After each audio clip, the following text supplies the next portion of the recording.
Walimuua Muammar Gaddafi, wakamuua Thomas Sankara, wakamuua pia Patrice Lumumba. Kwa sasa anayelengwa ni kipenzi cha Afrika wengi, Kapteni Ibrahim Traore, rais wa mpito wa Burkina Faso. Kwa sasa Ibrahim Traore anaongoza mradi wa mapinduzi halisi ya ukombozi wa Afrika. Anataka Waafrika wawe na udhibiti kamili wa rasilimali zao za asili. Wanakuja kumwangamiza, si kwa sababu ya demokrasia wala haki za binadamu au utulivu, bali ili kuharibu mradi wake wa ukombozi. Haya ndio walimfanyia Gaddafi, haya ndio walimfanyia Sankara, haya ndio walimfanyia Samora Machel, haya ndio walimfanyia Kwame Nkrumah wa Ghana na wana wengi wa Afrika.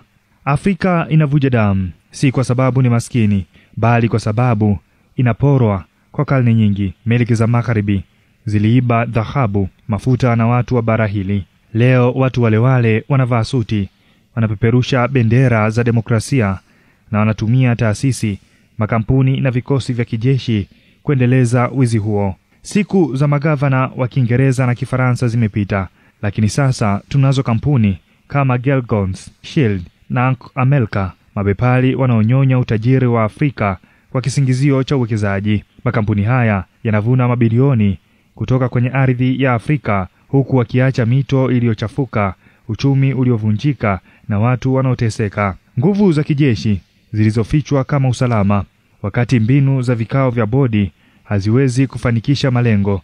Risasi zinachukua nafasi. Africom inaendesha zaidi ya kambi 29 kote Afrika. Ufaransa inamiliki kijeshi Niger yenye uranium nyingi na mali iliyojaa dhahabu. Haya yote ni kuhusu upatikanaji wa rasilimali, si usalama.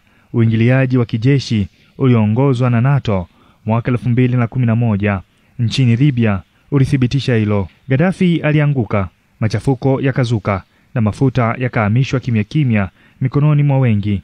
Vita vya kitamaduni, vyombo vya habari vya magharibi na mashirika yasiyo ya kiserikali NGOs huichora Afrika kama sehemu isiyojiweza, ya kifisadi na yenye machafuko, lakini simulizi hizi hufichua ajenda kubwa. Mnamo Agosti mwaka 2024 ilitaifisha migodi miwili mikubwa ya dhahabu, ikifanya hivyo dhidi ya kampuni ya uchimbaji madini ya Enrov yenye makao yake nchini London.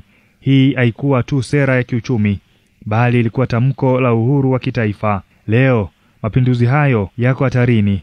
Africom sasa inahusishwa na usimamizi wa athari za jaribio la kumuua Rais Ibrahim Traore, kiongozi wa mpito anaonekana kuwa tishio kwa utawala wa magharibi katika ukanda wa Sahel. Utajiri wa Afrika dhidi ya umaskini wake.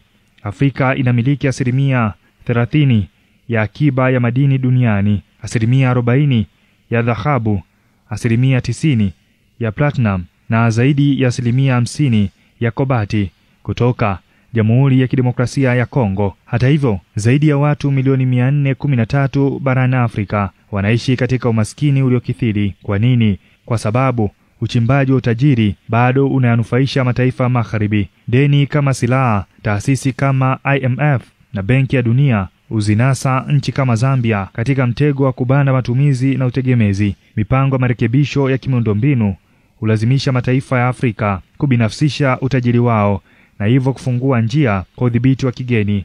Wimbi jipya la upinzani limeanza leo. Benki zinazotegemea rasilimali na muungano wa bara lote. Afrika sasa inaangalia mashariki, ikijenga ushirikiano mpya na China, Urusi na India pamoja na Brazili, mataifa yanayotoa miundombinu, maendeleo na masharti ya haki zaidi. Mkakati huo wa kutofautisha ushirikiano unadhoofisha nguvu za magharibi. Huu ni wakati wa Afrika kuungana. Afrika si maskini, Afrika inanyonywa. Kwa hiyo tunahitaji kuungana ili kurejesha heshima yetu, kurejesha uhuru wetu, kuungana na kuzungumza kwa sauti moja. Mambo haya hayapaswi kumalizika kwa Kapteni Ibrahim Traore, yanapaswa kwenda mbali zaidi. Umoja wa Afrika hautatupatia Afrika inayoungana. Ni sisi watu wa Afrika tutakao waleta pamoja wa Afrika. Kwa hiyo ni jukumu letu kuhakikisha kwamba tunaungana kama Afrika, tunapaza sauti zetu. Tunataka kufanikisha nini kama Afrika? Hayo ni maneno ya Ibrahim Traore.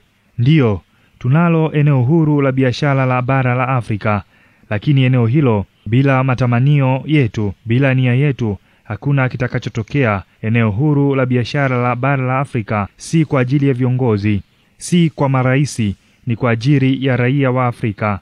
Kwa hiyo lazima muungane kama raia, lazima muungane kama Waafrika, muungane kuzungumza kwa sauti moja. Katika wakati huo huo ambapo Kapteni Ibrahim Traore amewafungamanisha nyuma ya mapinduzi, kwa sababu hadi leo Umoja wa Afrika haujasema chochote kuhusu kilichotokea Burkina Faso.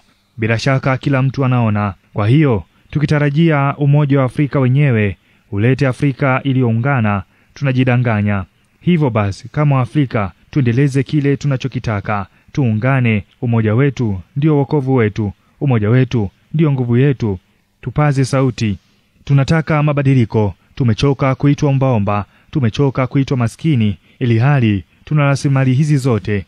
Karibu 80% ya madini yote duniani yanapatikana Afrika. Mafuta yapo hapa, kila kitu kipo hapa. Afrika ina hali nzuri ya hewa, lakini bado tunaagiza chakula kutoka nje. Afrika ina kila kitu. Afrika ni bara bora zaidi, lakini bado tupo katika maskini. Tunataka kubadilisha simulizi hizi. Tunataka kuhakikisha kuwa Afrika inakuwa bara la kutoa msaada, si kupokea. Tunahitaji Waafrika wote waungane. Hatupaswi tu kuzungumza, tunapaswa kuyageuza maneno haya kuwa vitendo. Kila mmoja mahala alipo, hakikisha unaweka maneno yako, hisia zako katika vitendo. Kama unahisi unaweza kufanya jambo bora kwa ajili ya Afrika, lifanye. Kama waasisi wetu wa uhuru walikuwa na miaka 20 na 30, walikomboa bara hili. Kama Kapteni Ibrahim Traore akiwa na umri wa miaka 34 alichukua uongozi wa nchi katika kipindi kigumu, na sasa tunaona viwanda vinajengwa Burkina Faso, ardhi ikilimwa na watu wakijirisha wenyewe nchini humo. Akiwa na miaka 34 tu, sisi tulio na zaidi ya miaka 35 au kati ya 30 hadi 60, tunaweza kutoa nini? Tunaweza kufanya nini? Kwa nini tusubiri wazungu na Marekani watuambie cha kufanya, watupe chakula? Wanatulisha kama watoto wadogo, kama vifaranga. Nadhani wakati umefika kwa Afrika kuamka kutoka usingizini, kwa sababu tukizidi kulala, rasilimali zetu zote zitatoweka. Tunahitaji kuhakikisha kuwa Waafrika tunaungana.